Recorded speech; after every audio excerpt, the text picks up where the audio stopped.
नमस्कार दोस्तों।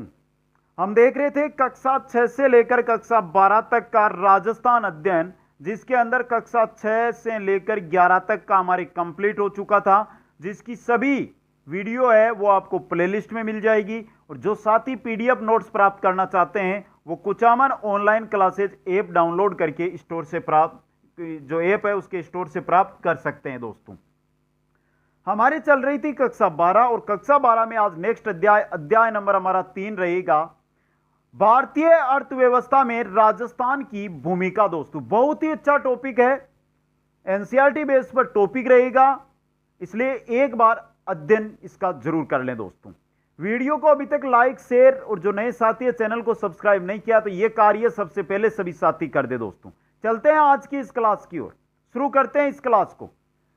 राजस्थान की अर्थव्यवस्था है जो क्या है, कृषि प्रधान अर्थव्यवस्था है। दोस्तों, राजस्थान की कुल जनसंख्या का 75.07% ग्रामीण है, जो कृषि और उससे संबंधित कार्यों पर क्या है, निर्भर है।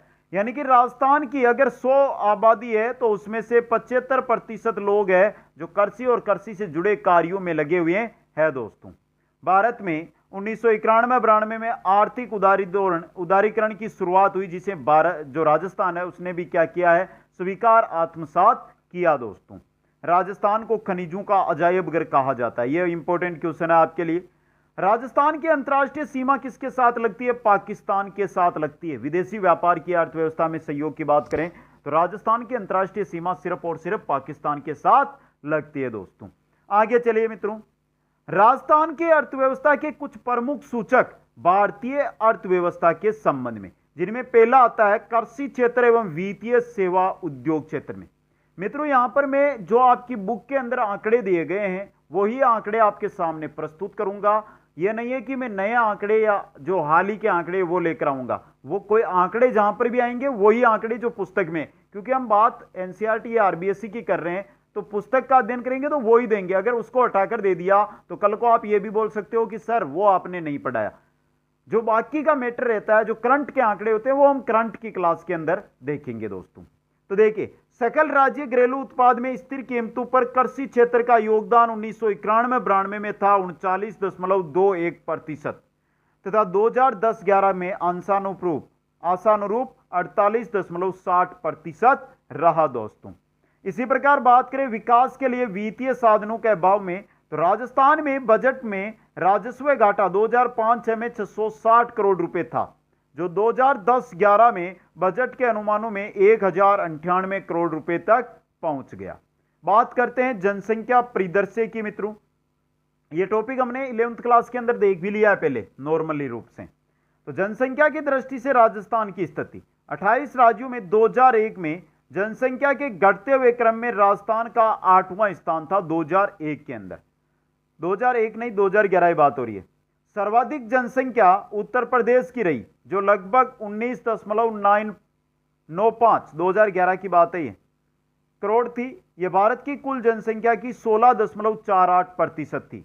सबसे कम जनसंख्या वाला राज्य आपका सिक्किम है, जिसकी जनसंख्या मात्र 6.07 लाख है। दोस्तों, करोड़ नहीं, लाख है, 6 लाख ही, समझे।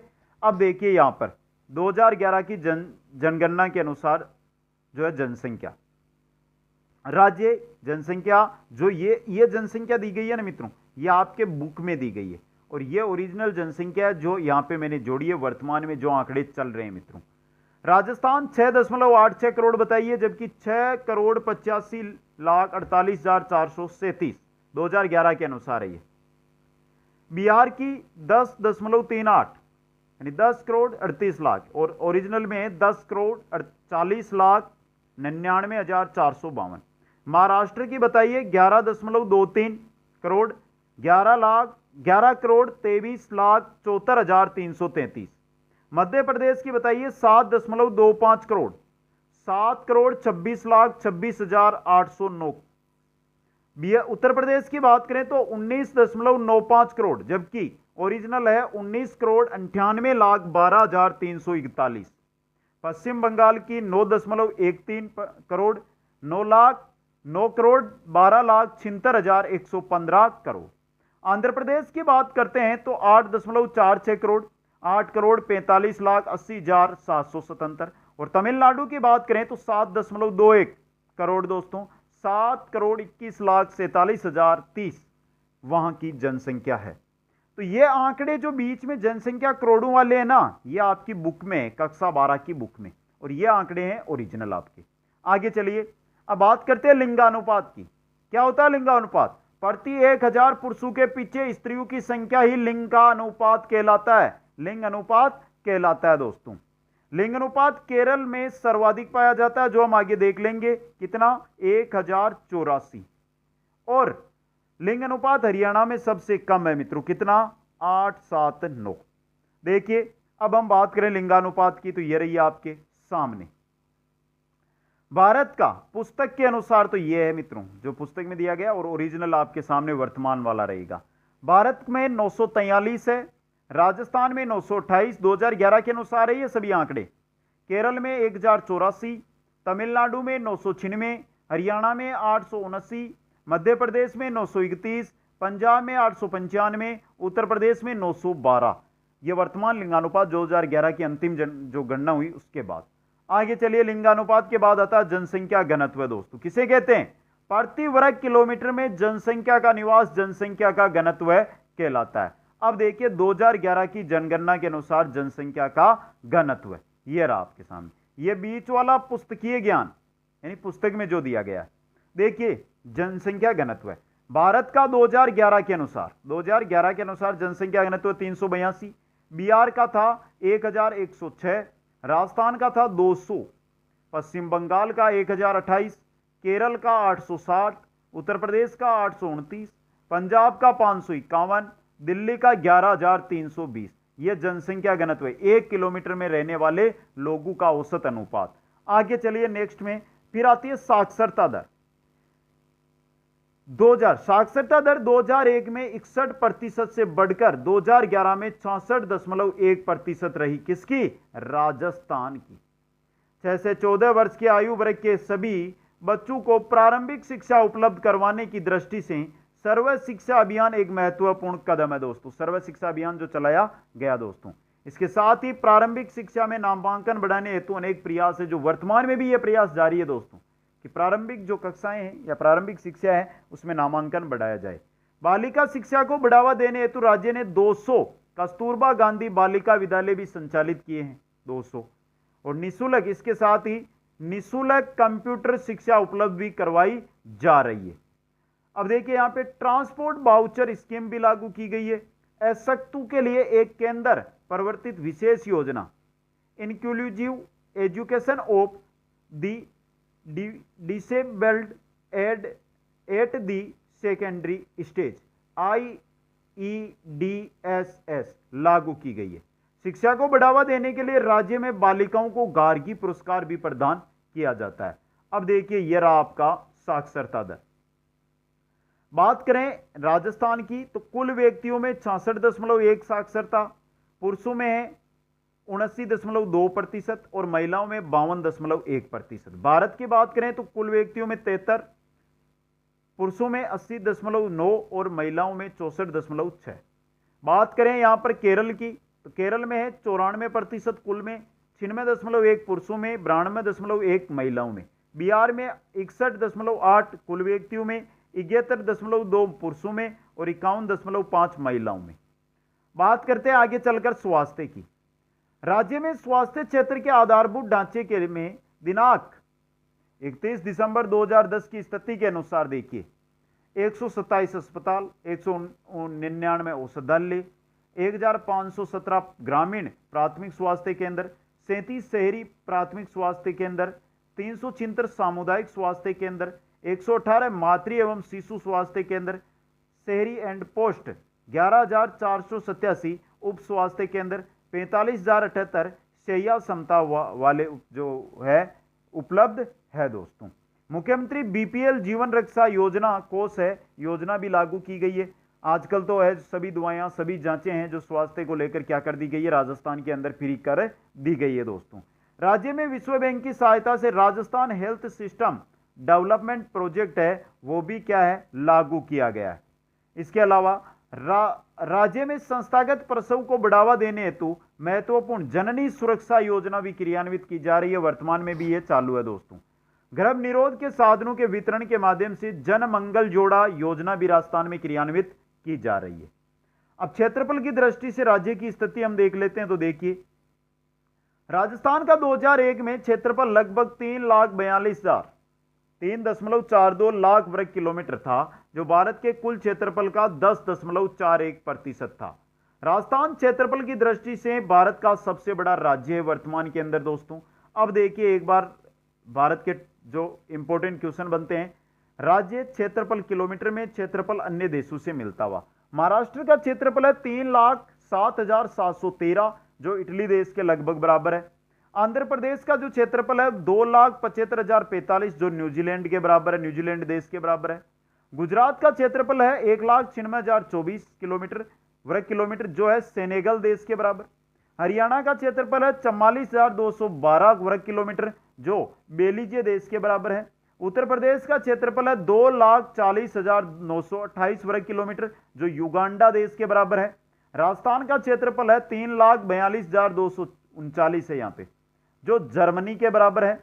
बिहार का क्षेत्रफल है 94,163, जो हंगरी के बराबर है। और भारत का क्षेत्रफल है, ये सब सिर्फ और सिर्फ आपकी कक्षा 12 की पुस्तकीय ज्ञान है, पुस्तक का ही ज्ञान है दोस्तों। भारत का है 32,87,263 वर्ग किलोमीटर कुल क्षेत्रफल दोस्तों। यह हो गया क्षेत्रफल। अब आगे देखिए मित्रों, आधारभूत ढांचे की दृष्टि से राजस्थान की भारतीय अर्थव्यवस्था में स्थिति क्या है। बात करें विद्युत की, प्रति व्यक्ति विद्युत के उपयोग की दृष्टि से 17 राज्यों में राजस्थान का जो स्थान है वो कौन सा है, 10वां है दोस्तों। पंजाब का स्थान सर्वोच्च स्थान पर पाया गया, लेकिन राजस्थान की स्थिति उत्तर प्रदेश की तुलना में क्या रही, बेहतर रही दोस्तों। नेक्स्ट बात करें सड़कों की, तो देखिए 31 मार्च 1951 को राज्य में डामर की बीटी सड़कों की लंबाई केवल 17,339 किलोमीटर थी। 31 मार्च 2011 तक राज्य में निर्मित सड़कों की कुल लंबाई 1,80,034 किलोमीटर होने की संभावना है। राजस्थान राज्य सड़क परिवहन निगम RSRTC की स्थापना एक वैधानिक निगम के रूप में हुई। अब देखिए राजस्थान में सड़कें 2011 के अनुसार क्रम संख्या, सड़कों के प्रकार और उनकी लंबाई। जैसे राष्ट्रीय राजमार्ग अब तो बढ़ गई है, 2011 के अनुसार हम यहां पे बात कर रहे हैं, 5,724 किलोमीटर है राष्ट्रीय राजमार्ग। राज्य राजमार्ग है 11,866 किलोमीटर। बड़ी जिला की सड़कें हैं वो है 7,829, अन्य जिला की सड़कें हैं 24,480, और ग्रामीण सड़कों को मिलाया जाए तो 1,39,135।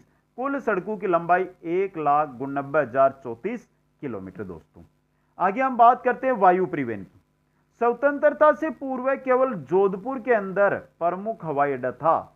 स्वतंत्रता से पूर्व केवल जोधपुर में क्या था, प्रमुख हवाई अड्डा। प्रदेश के अंदर जयपुर, उदयपुर, जोधपुर प्रमुख हवाई अड्डे हैं। बीकानेर, जैसलमेर, कोटा, किशनगढ़, उदयपुर को प्रदेश व देश के प्रमुख नगरों से जोड़ने वाली सेवाएं इन हवाई अड्डों के द्वारा दी जा रही है।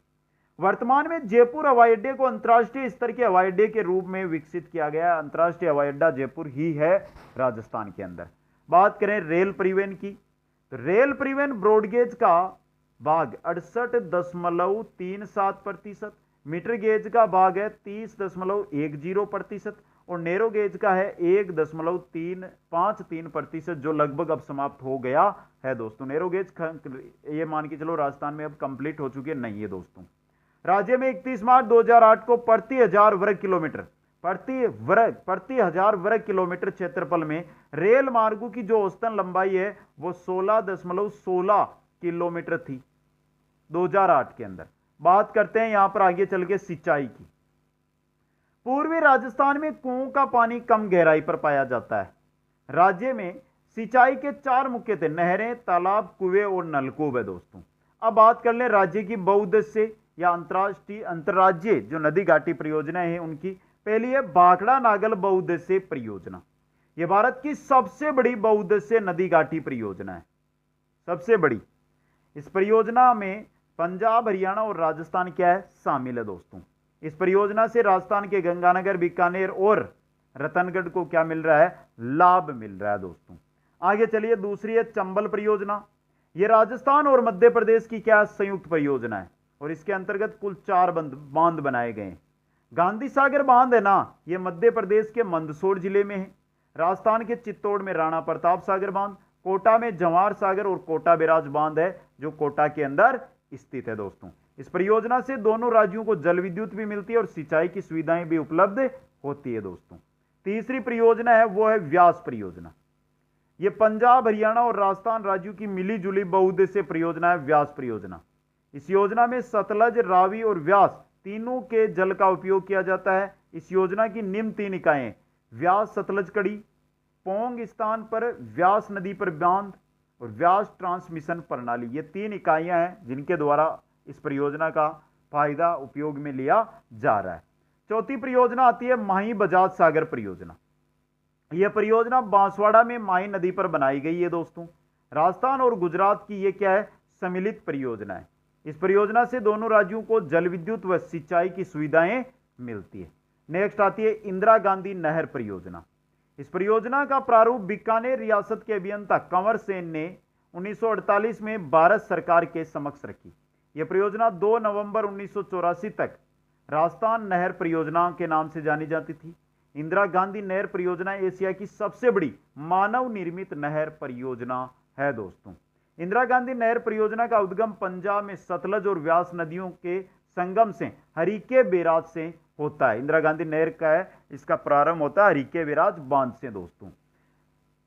इसे राजस्थान की मरुगंगा और थार मरुस्थल की जीवन रेखा भी कहा जाता है। और यह योजना है, इससे गंगानगर, हनुमानगढ़, बीकानेर, जैसलमेर, चूरू, जोधपुर, वर्तमान में नागौर, बाड़मेर, ये जिले भी क्या हो रहे हैं, लाभान्वित हो रहे हैं। नेक्स्ट परियोजना आती है जाखम सिंचाई परियोजना। कहां पर है, प्रतापगढ़ के अंदर जाखम नदी पर जाखम बांध बनाकर यह परियोजना लगाई गई है। इस परियोजना से उदयपुर, चित्तौड़गढ़ और प्रतापगढ़ को क्या मिलता है, लाभ मिलता है दोस्तों। इस परियोजना से राजस्थान के गंगानगर, बीकानेर और रतनगढ़, ये दोस्तों वहां ऊपर वाली लाइन आ गई है, ये आप हटा दो इसको, जाखम से इनको लाभ नहीं मिलेगा, ये आपकी गलत हो गई है दोस्तों। आगे चलिए, नेक्स्ट आती है बिसलपुर सिंचाई परियोजना। यह परियोजना टोंक जिले के टोडा राय सिंह नगर के पास बिसलपुर गांव में बनाई गई है। टोंक जिले के अंदर टोडा राय सिंह नगर के पास बिसलपुर गांव है, उसी के नाम पर बिसलपुर परियोजना का निर्माण किया गया है।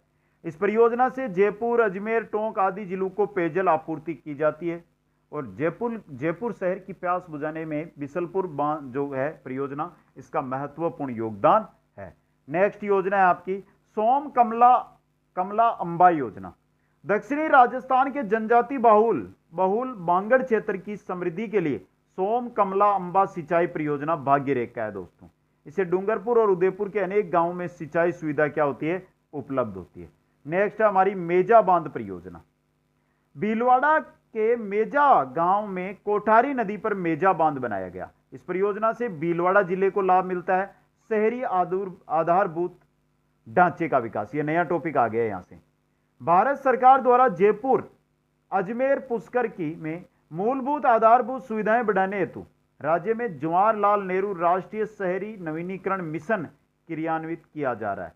Rajasthan township policy 2010 affordable housing योजना को जारी किया गया है राजस्थान के अंदर दोस्तों।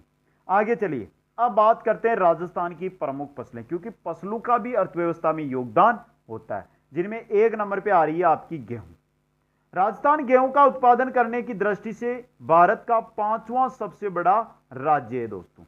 जैसे गंगानगर, जयपुर, अलवर, कोटा, सवाई माधोपुर जिलों में क्या किया जाता है, गेहूं का उत्पादन अधिक होता है और सर्वाधिक गेहूं का उत्पादन राजस्थान में होता है, वो गंगानगर के अंदर होता है। गंगानगर को ही अन्न का कटोरा कहा जाता है दोस्तों। नेक्स्ट आ रहा है आपके बाजरे के उत्पादन में भारत का प्रथम स्थान आता है देश में कुल बाजरे के उत्पादन का लगभग 1/3 भाग है जो राजस्थान में होता है।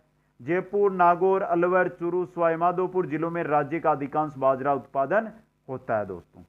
तीसरा है आपका जौ। उत्तर प्रदेश के बाद राजस्थान का स्थान जौ दान करने वाले राज्यों में आता है दोस्तों। उत्तर प्रदेश के बाद दूसरा स्थान। देश का चौथाया जौ राजस्थान में 1/4 जो है जो राजस्थान पैदा करता है। जयपुर, उदयपुर, भीलवाड़ा, अलवर, अजमेर, इन जिलों में जो ज्यादा पैदा होता है। चौथी जो फसल आती है वो आती है आपकी मक्का। देश में कुल मक्का की पैदावार का 1/8 भाग अंश है जो राज्य में होता है, यानी 12.5% जो मक्का है वो राज्य पैदा करता है राजस्थान। उदयपुर, चित्तौड़गढ़, भीलवाड़ा और बांसवाड़ा है ज्यादा पैदा की जाती है मक्का की। नेक्स्ट आती है सरसों, राई व तिल दोस्तों। देखिए इनके बारे में। राज्य में तिलहनों का उत्पादन उत्तर प्रदेश के बाद सर्वाधिक होता है। उत्तर प्रदेश के बाद तिलहनों का सर्वाधिक उत्पादन राजस्थान करता है। पहले सरसों अलवर, भरतपुर, जयपुर व गंगानगर जिलों में पैदा होती थी। अब जालोर, सिरोही, उदयपुर, चित्तौड़गढ़, कोटा, बूंदी जिलों में भी सरसों उत्पादन होने लगा है। सरसों की सर्वाधिक पैदावार कहां पर होती है? गंगानगर के अंदर होती है दोस्तों। राज्य में राई व सरसों का उत्पादन समस्त देश के उत्पादन में लगभग 46% और भारत में इसका क्या है? प्रथम स्थान। राई और सरसों के उत्पादन में भारत में प्रथम स्थान पर राजस्थान है, 46% उत्पन्न करता है। तिल के उत्पादन में राज्य का स्थान उत्तर प्रदेश व मध्य प्रदेश यानी तृतीय स्थान पे आता है। और राजस्थान के पाली जिले में तिल का उत्पादन क्या होता है? सर्वाधिक होता है दोस्तों। आगे हम चलते हैं तो आता है हमारे गन्ना। गन्ने का सर्वाधिक उत्पादन बूंदी जिले के अंदर होता है। अन्य जिलों की बात करें तो उदयपुर, चित्तौड़गढ़ और गंगानगर में भी गन्ने का क्या होता है? उत्पादन होता है दोस्तों। नेक्स्ट आता है आपके कपास। कपास का सर्वाधिक उत्पादन नहरी सिंचाई सुविधाओं के कारण गंगानगर जिले में होता है, यानी सर्वाधिक कपास राजस्थान में गंगानगर जिले से। देसी कपास मुख्यतः उदयपुर, चित्तौड़गढ़ और बांसवाड़ा में उगाई जाती है। अमेरिकन कपास मुख्यतः गंगानगर जिले में बोई जाती है। इस कपास का रेशा बहुत लंबा होता है, यानी जो अमेरिकन कपास है ना, इसका रेशा लंबा होता है। मालवी कपास को कोटा, बूंदी, झालावाड़ और टोंक जिलों के अंदर बोया जाता है। तो देसी, अमेरिकन और मालवी 3 किस्में हैं राजस्थान में। आगे चलिए अब बात करते सूक्ष्म, लघु एवं मध्यम औद्योगिक इकाइयों का पंजीयन या मेमोरेंडम। देखिए, प्रधानमंत्री रोजगार सृजन कार्यक्रम, औद्योगिक, सीवर और खनिज पदार्थ। सबसे पहले हम बात करते हैं राजस्थान की अर्थव्यवस्था की विशेषताओं की। सकल घरेलू उत्पादन में विकास क्षेत्रों की भूमिका में क्या बदलाव मिला उसके बारे में दोस्तों। तो देखिए यहां पर हम बात करेंगे 2005, 6 और 2011-12 की दोस्तों। इंपॉर्टेंट क्वेश्चन है, यहां से भी आपके बन सकते हैं। तो चलिए मित्रों, सकल राज्य घरेलू उत्पादन में स्थिर कीमतों पर कृषि क्षेत्र का योगदान 1991-92 में कितना था? 39.21% था। 2005-6 में यह घटकर 27.52 हो गया, 27.52 हो गया दोस्तों। अब यहां पर देखिए आप, वर्ष 2011-12 में यह घटकर 22.09% हो गई। सकल राज्य घरेलू उत्पादन में स्थिर कीमतों पर सेवा क्षेत्र का योगदान 1991-92 पर 39.53% था दोस्तों। सेवा क्षेत्र का बढ़ेगा, देखिए 2005-6 के अंदर यह बढ़कर कितना हो गया? 42.76%। 2011-12 में यह 48.06% हो गया। अब इसी प्रकार सकल राज्य घरेलू उत्पाद में स्थिर कीमतों पर उद्योग क्षेत्र का देखें तो 1991-92 में 21.27% था। 5-6 के अंदर 29.72% हो गया और 2011-12 में 29.85। यानी उद्योग और सेवा क्षेत्र का योगदान तो बढ़ रहा है, लेकिन कृषि क्षेत्र का योगदान घट रहा है दोस्तों। दूसरी विशेषता आती है आर्थिक विकास दर दोस्तों। कौन सी है? आर्थिक विकास दर। आर्थिक विकास दर स्थिर कीमतों पर 2005-6 में 6.70% थी। वैश्विक मंदी 2008 के कारण विकास दर में कमी आई। वर्तमान में भी इसमें क्या चल रही है? कमी। नेक्स्ट है प्रति व्यक्ति आय में वृद्धि। 1960-61 में प्रति व्यक्ति आय प्रचलित मूल्यों पर 412 रुपए थी राजस्थान की। 2000 और 2001 में प्रति व्यक्ति आय प्रचलित मूल्यों पर 13,020 रुपए हो गई और 2011-12 में प्रति व्यक्ति आय प्रचलित मूल्यों पर 27,421 रुपए थी दोस्तों। बात करें योजनाबद्ध विकास का मार्ग, तो देखिए प्रथम पंचवर्षीय योजना 1 अप्रैल 1951 से शुरू हुई। 12वीं पंचवर्षीय योजना 1 अप्रैल 2012 से आपकी 2017 तक रही दोस्तों। उदारीकरण अर्थव्यवस्था की हम बात करें तो देखिए भारत में 1991-92 में से आर्थिक उदारीकरण की शुरुआत हुई, जिसने राजस्थान ने भी क्या है? अपनाया दोस्तों। राज्य बजट 2010-11 में राजस्थान राज्य खान एवं खनिज निगम में 10% पूंजी के विनिवेश की घोषणा आर्थिक उदारीकरण की ओर बढ़ता कदम है दोस्तों। 6 नंबर की विशेषता आती है क्षेत्रीय असंतुलन। आर्थिक उदारीकरण में अधिकांश पूंजी निवेशक जयपुर, कोटा, अलवर, अजमेर और जोधपुर जिलों में आकर्षित हुए।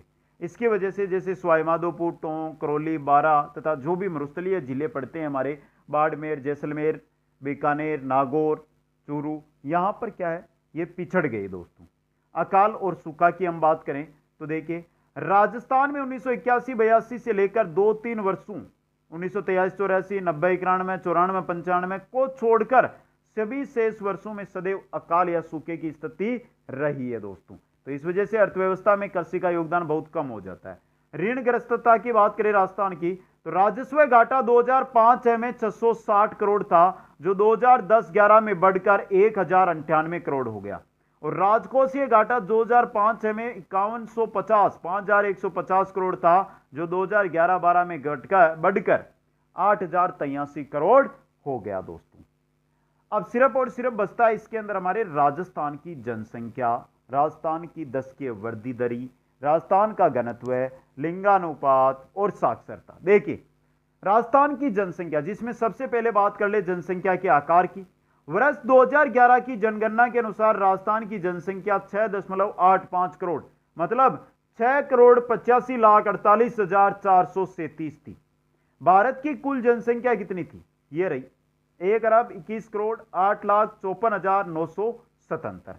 राजस्थान की जनसंख्या भारत की कुल जनसंख्या का हिस्सा कितना? 5.66% है कुल भारत की जनसंख्या का राजस्थान की जनसंख्या।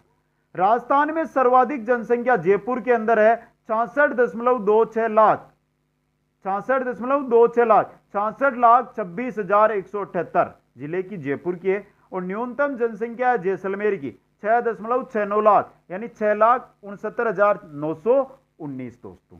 अब बात करें जनसंख्या की दशकीय वृद्धि दर की, तो वर्ष 1951 की जनगणना के अनुसार राजस्थान की जनसंख्या 1.60 करोड़ थी, जिसमें दशकीय वृद्धि दर कितनी रही? 15.20%, यानी 1951 से 1961 दोस्तों। राजस्थान की जनसंख्या की दशकीय वृद्धि 1981 में सर्वाधिक 32.97% थी। राजस्थान में 2001 से 2011 के दशक में जनसंख्या वृद्धि दर 21.31% रही। बाड़मेर जिले में सर्वाधिक जो है जनसंख्या वृद्धि दर रही 32.55%, और गंगानगर जिले में सबसे कम वृद्धि दर रही, वो रही 10% दोस्तों। आगे चलिए जनसंख्या घनत्व की ओर। राजस्थान में 1951 में जनसंख्या घनत्व था 47 व्यक्ति प्रति वर्ग किलोमीटर। 2001 में जनसंख्या घनत्व की बात करें तो था 165 व्यक्ति वर्ग किलोमीटर।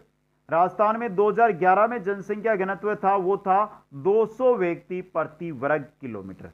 सर्वाधिक जनसंख्या घनत्व जयपुर में 595 व्यक्ति है, और न्यूनतम जनसंख्या घनत्व है वो 17 व्यक्ति प्रति वर्ग किलोमीटर जैसलमेर का है दोस्तों। अब बात कर लेते हैं लिंगानुपात की, तो लिंगानुपात राजस्थान की जनगणना 2001 के अनुसार लिंगानुपात राजस्थान का 921 था। राजस्थान की जनगणना 2011 के अनुसार लिंगानुपात है 928। जनगणना 2011 के अनुसार राजस्थान का सर्वाधिक लिंगानुपात वाला जिला है डूंगरपुर 994, जिसका लिंगानुपात है। और 2011 की जनगणना के अनुसार राजस्थान में न्यूनतम लिंगानुपात वाला जिला है धौलपुर, जिसका लिंगानुपात है 846 दोस्तों। अब चलिए साक्षरता की ओर। देखिए साक्षरता, राजस्थान में 1951 में साक्षरता की दर थी 38.55%। 2001 में राजस्थान में साक्षरता बढ़ गई 60.41%। 2011 में राजस्थान की साक्षरता थी 66.1%, जिसमें से पुरुषों की साक्षरता 2011 में थी 79.2%, महिलाओं की साक्षरता थी 52.1%। अब यहां पर देखिए सर्वाधिक साक्षरता वाले जिले, एक नंबर पे आएगा कोटा जिसकी साक्षरता है 76.6%। 2 नंबर पे आएगा जयपुर जिसकी साक्षरता है 75.5%। 3 नंबर पे झुंझुनू है जिसकी साक्षरता है 74.1%। और 4 नंबर पे सीकर जिसकी साक्षरता 71.9%। न्यूनतम साक्षरता वाला जिला है वो है आपका जालोर जिसकी साक्षरता है 54.9% दोस्तों।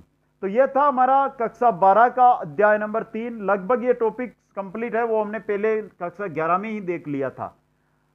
भारतीय अर्थव्यवस्था में राजस्थान की भूमिका। कैसा लगा आज का टॉपिक? बाकी की क्लासें कक्षा 6 से लेकर कक्षा 11 तक की आपको सभी प्लेलिस्ट में मिल जाएगी, वहां पर जाकर आप अटेंड कर सकते हैं। वीडियो को अभी तक लाइक शेयर नहीं किया तो लाइक शेयर कर दें, और जो नए साथी है चैनल को सब्सक्राइब करें, और जो साथी नोट्स पीडीएफ प्राप्त करना चाहते हैं वो ऐप से प्राप्त कर सकते हैं। आप सभी को बहुत बहुत धन्यवाद। जय हिंद, जय भारत।